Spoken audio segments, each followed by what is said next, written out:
Mapapagod, pero hindi susuko. Alam mo ba na may dalawang uri ng pagod na pwede mong madama?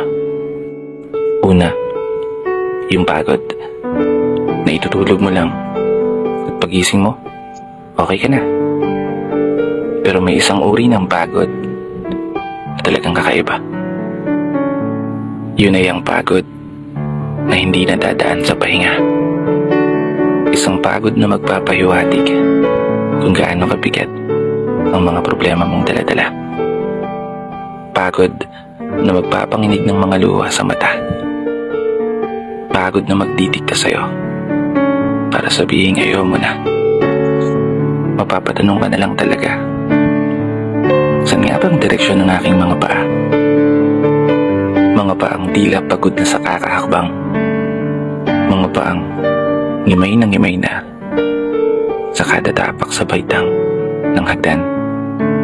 Isang hagdan na magdadala sa akin patungo sa isang palapag na pinapangarap ko.